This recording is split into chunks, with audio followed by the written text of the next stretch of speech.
નમસ્કાર, આપ જોઈ રહ્યા છો ન્યૂ ભારત ન્યૂઝ અને હું છું આપની સાથે વલ્લરી વ્યાસ। હાલ જે છે તે ગુજરાતના ખેડૂતોને ઘણા બધા પડતર પ્રશ્નો છે, તેને લઈ હાલ ભરતસિંહ ખેડૂત આગેવાન છે તેમના દ્વારા રજૂઆત કરવામાં આવી છે।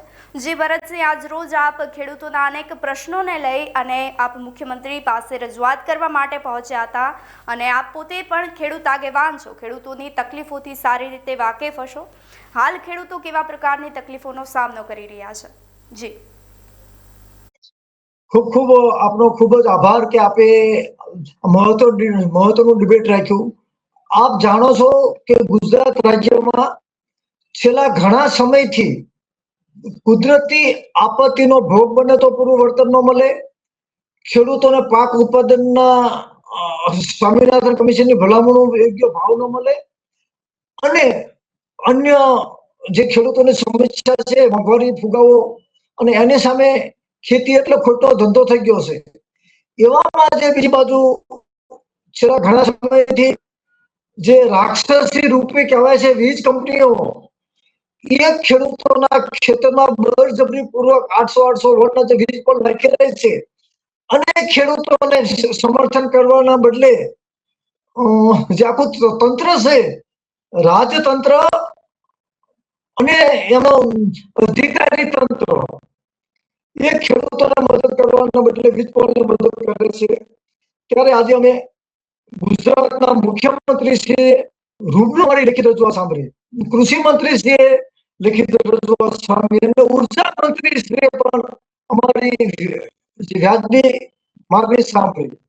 તો આશા રાખી કે જે અમારી જે મુખ્ય રજૂઆત હતી એમાં પહેલી રજૂઆત હતી વીજ પર બાબતની કે એક દેશ એક ખેત હોવો જોઈએ। જે રીતે વન ઇલેક્શન ની આપણે વાત કરવી છે, એક જ ઇલેક્શન ગ્રામ પંચાયત, જિલ્લા પંચાયત અને છેક સુધી એક જ ઇલેક્શન હોય, વન ઇલેક્શન વન દેશ, તો એક ખેત એક દેશ। તો સરકાર એવી નીતિ બનાવે કે એક વીજ પોલ દીઠ માસિક 50,000 રૂપિયા ભાડું આપવામાં આવે, તેમજ જે વાયર ઉપર નાખવામાં આવે છે એની રોકડ રકમ આપવામાં આવે, જે જંત્રી ભાવ નહીં, બજાર કિંમતના 100 ગણા એ વાયરના રોકડ પૈસા આપવામાં આવે અને એ જે ખેતરના વીજ પોલ આવે છે એના એ ખેતરનો કોઈ પણ પરિવાર એજ્યુકેટેડ હોય તો એને વીજ કંપની નોકરી આપે, કારણ કે વીજ કંપની નફો કરવા આવે છે, એ સેવા નથી કરતી। તો તમે વિચાર કરો કે અત્યારે એક વીજ યુનિટના કેટલા બધા રૂપિયા થઈ ગયા। તો જેમ સમય આવશે એમ વીજ યુનિટના ભાવ વધશે, પરંતુ ખેડૂતોને વળતરમાં વધારો નહીં થાય।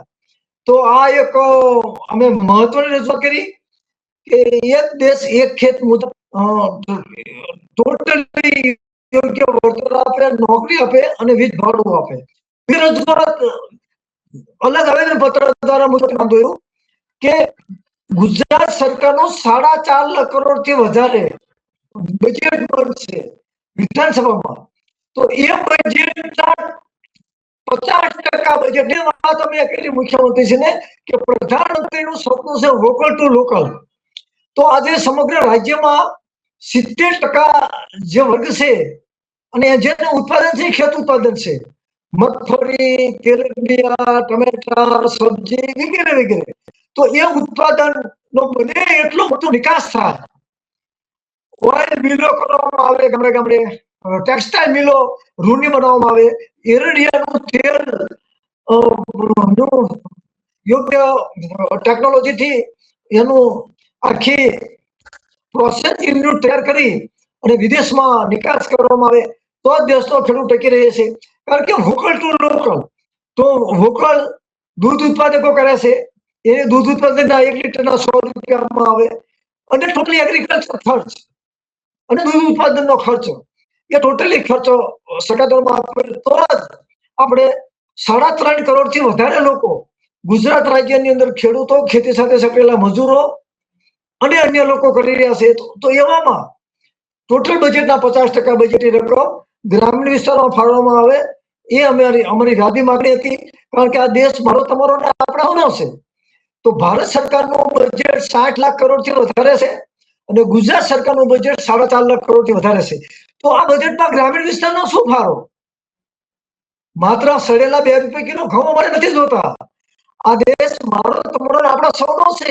तो ग्रामीण इंफ्रास्ट्रक्चर मेरे देश की धरती सोना उगे उगले हीरे मोती ये योद्धा बनावવા માટે વડાપ્રધાનનું સપનું વોકલ ટુ લોકલ તો વોકલ ગ્રામીણ વિસ્તારમાં ઇન્ફ્રાસ્ટ્રક્ચર સારું બને, સારા રોડ બને, સારા રસ્તા બને, એજ્યુકેશન બને અને right to food, right to work, right to health અને રાઈટ ટુ એજ્યુકેશન ક્યારે આવે કે નાણાકીય જોગવાઈ કરે તો અત્યારે એગ્રીકલ્ચર પાછળ માત્ર 2.5% બજેટ આવે છે તો એની સામે અમે 50% બજેટની રકમની માંગણી કરી છે તો આ વ્યાજબી માંગણી ભૂપેન્દ્રભાઈ પટેલે ખૂબ સારી રીતે એમને સાંભળ્યા અને એટલે સુધી કીધું કે આ બધી વાત માટે તમે શાંતિ જાળવો, 1 કલાકનો ટાઈમ લેવાનો છે એટલે કહેવાનો મતલબ અમે કોઈ રાજકીય પક્ષ સાથે નથી, सिर्फ हंगामा खड़ा करना हमारा काम नहीं है तो सूरत बदलनी चाहिए तो देशમાં ખેડૂતો આત્મહત્યા કરી રહ્યા છે, ગ્રામીણ વિસ્તારમાં કોઈ ટકવું નથી, રોજગાર નથી, શિક્ષણ નથી, આરોગ્ય નથી અને બીજી બાજુ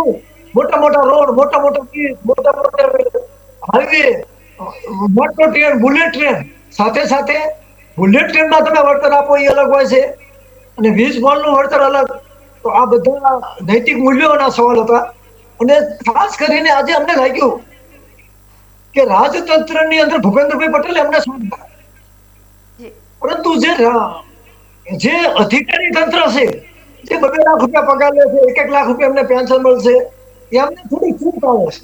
મને સ્પષ્ટ કહેવું પડ્યું કે ખેડૂતોને 50,000 રૂપિયા વીજ ભાવ આપે તો તમને શું નડે છે તો મને જે લાખ રૂપિયા પેન્શન આવે છે એ બંધ કરી દેવી તો ખેડૂત મહામૂડી કે જે હતા હવે ટકતી જમીનના 1 વીઘાના 10 કરોડ 12 કરોડ રૂપિયા થઈ ગયા છે, ધોળકાની અંદર 2 કરોડ રૂપિયા થઈ ગયા એની સામે તમે 10 લાખ 12 લાખ 15 લાખ 25 લાખ આપો એ ન ચાલે. આ દેશની અંદર એક દેશ એક ખેત વડાપ્રધાનના કાર્યાલયમાં મોબાઈલ ટાવર ભાડું અલગ હોવું જોઈએ, એનું એક હોવું જોઈએ, મોબાઈલ ટાવર ભાડું આપે છે તો વીજ બોર્ડ કેમ ભાડું નહીં આપે તો આ લડત તો ઘણા વર્ષોથી ચાલે છે અને અમે તો વર્ષોથી લડીએ છીએ, ઝૂકે ન જો અને અમે કોઈ ફૂટતા નથી. ગુજરાતનું વાતાવરણ ફૂટી જવાનું છે, અમે ફૂટતા પણ નથી અને અમે પણ નથી થવાના. અમારી માંગણી ખેડૂતોની સમસ્યાનો ઉકેલ લાવવા કાયમી નીતિ બને એના માટે ટોટલ ચૂંટાયેલા સભ્યો આપણા જેવા મીડિયાઓ અને અન્ય લોકો સાથે જોડાય એ હેતુથી અમે રજૂઆત કરી. પણ આજે અમને અંદરથી તો સંતોષ થયો મુખ્યમંત્રી શ્રી શાંતિથી અધિકારીઓ આઘાજાવ કરતા હતા પણ ભૂપેન્દ્રભાઈ પટેલે અમારી વાત સાંભળી એનો અમને ગૌરવ છે. જી હાલ જે છે તે આપે ગાંધીનગર ખાતે ખેડૂત પુત્રોને સરકારી નોકરી મળે તેવી પણ આપે માંગણી કરી છે, શું કહેશો? ખેડૂત પુત્રોને વીજ કંપની નોકરી આપે, જી વીજ કંપની નફો આવે છે, લાખો લોકોની ભરતી કરશે તો વીજ બહુ ખાસ વીજ કંપની નફો આવે છે, સેવા નથી કરતી તો એક વીજ બોર્ડ 50,000 રૂપિયા ભાડું, 2 કરોડ કે કરોડ રૂપિયા રોકડા અને ખેડૂતનો જે એજ્યુકેટેડ છોકરો હોય, શિક્ષિત હોય એને કાયમી નોકરી આપે. બધાને આપી શકે નથી, ખોટી માગી પણ વીજ કંપની અંદર ટોરન્ટ પાવર છે એમાં લોકોને ભરતી કરે તો અદાણી હોય કે રિલાયન્સ હોય ગમે તે કંપની જે ખેતરમાં વીજ પોલ આવતો હોય ભાડું, વાયરના રોકડા જે સંત્રી મંત્રી નહીં બજાર કિંમત ના અને બધા એક ખેડૂતના છોકરો જો ભણેલો હોય તો એને આપે તો અમે એવું જો બ્યુરોક્રેટ છે એમને 2 લાખ રૂપિયા એમને લાખ રૂપિયા પેન્શન આપે છે તો ખેડૂતના ખેતરમાં વીજ પોલ આવે તો એનો માસિક 50,000 રૂપિયા એક ક્વોલિટી ભાડું આપે તો એનો શું છે અને બાકીના રોકડા આપે તો સુરત ને ચાંદ્રે ત્યાં સુધી ખેડૂતો માન સન્માનપૂર્વક જીવન જીવી શકે. અત્યારે ધોળકાના ખેડૂતોને 10 લાખથી વધારે વળતર નથી. એક ખેડૂતોની તો 28,000 નીલગીરીના રોપા હતા એનું વળતર નથી મળ્યું. તો આ પ્રશાસન અને તંત્રની વીજ કંપનીઓની માટે પોલીસો ધોકા લઈને નીકળી જાય છે એ ન કરે, ખેડૂતો સાથે ધોકા લઈને ઉભા રહે એ અમારી માંગણી છે. જી તો હાલ અને મેં તો એટલા સુધી કીધું જી મેં તો સરકારમાં એટલે સુધી કીધું કે મોહમ્મદ ગની મારો સોમનાથ લૂંટ્યું હતું, આ વીજ કંપની આખા દેશને લૂંટી રહ્યો છે. લાખો ગામડામાં આ 20 વર્ષ થઈ છે, એક પણ રાજ્ય બાકી નથી. તો કેટલા ખેડૂતો જોઈએ? તો એ તમામ ખેડૂતોને ન્યાયના હિતમાં અમે વાત કરી. જી, હાલ જે છે તે આપ મુખ્યમંત્રી પાસે રજૂઆત કરવા માટે પહોંચ્યા હતા, ત્યારે નજીકની અંદર વિધાનસભાની ચૂંટણી પણ છે. આપનું શું માનવું છે કે મુખ્યમંત્રી ભૂપેન્દ્ર પટેલ શું નિર્ણય લઈ શકે છે ભવિષ્યમાં? અમારે અને ચૂંટણીને કોઈ લેવા દેવા નથી. ચૂંટણી તો આવે ને જાય. ગઈ વખતે કોઈ હતું, આ વખતે કોઈ આવશે. અને વગર ચૂંટણીએ ગુજરાતમાં મુખ્યમંત્રી ક્યારે બદલાઈ જાય કોઈને ખબર હોતી નથી. આનંદીબેન બદલાઈ ગયા, વિજયભાઈ બદલાઈ ગયા, અને પ્રધાનમંત્રીનું સપનું લોકલ ટુ લોકલ. તો ખેડૂતોના પૂરા ભાવ મળે, ટોટલી એગ્રીકલ્ચર ખર્ચ અને દૂધ ઉત્પાદન એ સરકાર દ્વારા આપે તો જ ગામડા ટકશે. આપણે કહીએ છીએ મેરી દેશ સોના ઉગલે ઉગલે હીરે મોતી કેસે લોકલ ટુ લોકલમાં પિત્તળના ભાવ આપો, એરંડાના ભાવ આપો, ડુંગળીના ભાવ આપો, એમની ખરીદી શક્તિ વધારો. બે ટાઈપનું એમનું કંઈક ચાલતી હતી એવી 182 ઓઇલ મિલો બને, સબ્જીનું ઉત્પાદન થાય. નરેન્દ્રભાઈ મોદી અમિતભાઈ શાહ સાહેબના સાથે ગરીબોને 5-5 કિલો ખેડૂતો પાસેથી 20 રૂપિયા કિલો ખરીદી કરે અને બજારમાં 22 રૂપિયા કિલો વેચે તો સરકાર અને ખેડૂતોને પણ ભાવ મળી રહે અને સરકારનું અમિતભાઈ શાહનું મોદી સાહેબનું પણ નામ થાય. एक बेगमा 5 किलो तो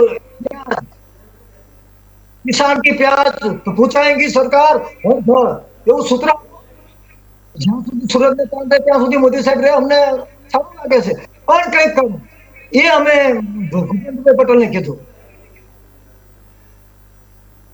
જી, હાલ જે છે તે ગુજરાતમાં ખેડૂતોને સૌથી મોટી સમસ્યા કઈ છે અને સરકારની સાથે સાથે સમાજ તેને કઈ રીતે જોવે છે? આપનું શું માનવું છે? બહુ સરસ વાત કરી. ખેડૂતોની સમસ્યાનો ઉકેલ લાવવા જ્યારે અમે સુપ્રીમ કોર્ટમાં પિટિશન કરી તો સુપ્રીમ કોર્ટે કીધું હતું કે સરકારની દિશા ખોટી કેમ નથી બનતી કૃષિ નીતિ. માત્ર ગુજરાત સરકાર નહીં, ભારતની તમામ સરકારો કૃષિ નીતિ મહત્વ એટલા માટે સમજાવું છું કે લગભગ તમને ખબર નથી વોટ મિનિંગ ઇઝ કૃષિ નીતિ. પ્લાનિંગ કમિશન જે હતું એ અત્યારે નીતિ આયોગ છે. નીતિ આયોગના એક પણ અધિકારીને ખબર નથી કૃષિ એટલે શું, ગ્રામીણ એટલે શું, ઇન્ફ્રાસ્ટ્રક્ચર એટલે શું. અંગ્રેજોએ ગામડે ગામડે રેલવે ઊભી કરી હતી. શા માટે? કે ગ્રામીણ ઉત્પાદન એમના દેશમાં લેવામાં. નીતિ ખરાબ હતી. તો હવે તો આપણે લોકશાહી છે, તો લોકશાહીના લોકોને મીઠા ફળ કાપવા મળે એટલા માટે એગ્રીકલ્ચર કૃષિ પદ અને કૃષિ આયોગ હોવો જોઈએ. અને એ આયોગ શોભાના ગાંઠિયા જેવો નહીં. એ આયોગને ટોટલ બજેટના 50% બજેટ ગામમાં કેટલી વસ્તી છે, કેટલા સર્વે નંબર છે, ઉત્પાદન થાય છે, ખેત ઉત્પાદન જેટલું પણ થાય છે એ ગામડે ગામડે સ્વામિનાથન કમિશનની ભલામણ મુજબ ઉત્પાદનની ખરીદી કરે. અને જે ઉત્પાદન થાય છે, દાખલા તરીકે કોટન હબ કહેવાય છે જે તાલુકામાં, એમાં સ્પિનિંગ મિલું ચાલુ કરે અને કોટન કાપડ બને અને એ કોટન કાપડની નિકાસ કરે. ઓઇલ મિલો છે, અત્યારે તેલિયા રાજા આપણે લૂંટ્યા છે, તેલના ડબ્બાના 2800 થી 32 છે અને ખેડૂતોને મગફળીના પણ ભાવ મળતા નથી. તો એ મગફળીનું ઓઇલ ગામડે ગામડે ઓઇલ મિલ ચાલુ કરે અને એ તેલનો ડબ્બો ખેડૂતોને જે તેલ ઓઇલ કરી અને ખેડૂતોનું તેલ વેચાય તો ખેડૂતોને એક મગફળીના ઉત્પાદનના 20 કિલોના ઓછામાં ઓછા 2200 થી 2500 રૂપિયા મળે, કપાસના 2500 રૂપિયા મળે અને સરકારને પણ ખોટ ન જાય, ખેડૂતને પણ ખોટ ન જાય. અને બજારમાં ગૃહિણીઓ અત્યારે જે આત્મહત્યા કરવા મજબૂર બને છે, પ્યાજના 50 રૂપિયા, ટમેટાના 50 રૂપિયા, આલુના 40 રૂપિયા અને ખેડૂતો પાસેથી 2 રૂપિયા કિલો લે છે.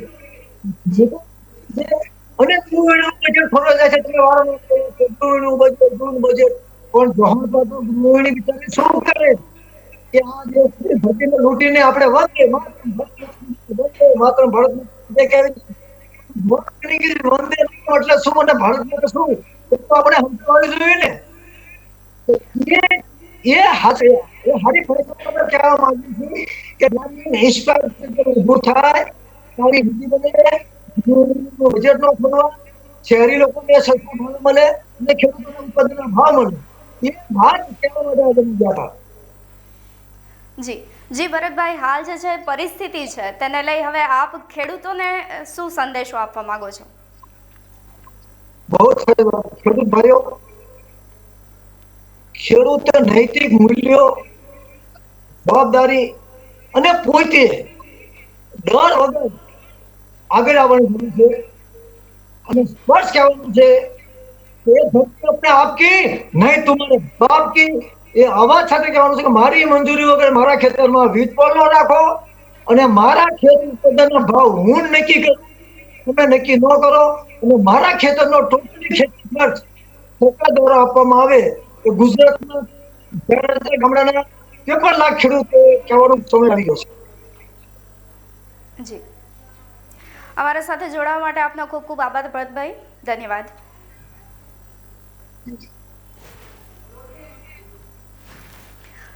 તો હાલ જે છે તે ગુજરાતના અનેક ખેડૂતો જે છે તે પોતાની માંગણીઓને લઈ અને રજૂઆત કરી રહ્યા છે. હવે જોવાનું એ રહ્યું કે સરકાર શું નિર્ણય લાવે છે. આપ જોતા રહો ન્યૂ ભારત ન્યૂઝ. પળ પળની ખબર અમે તમને પહોંચાડતા રહેશું. નમસ્કાર.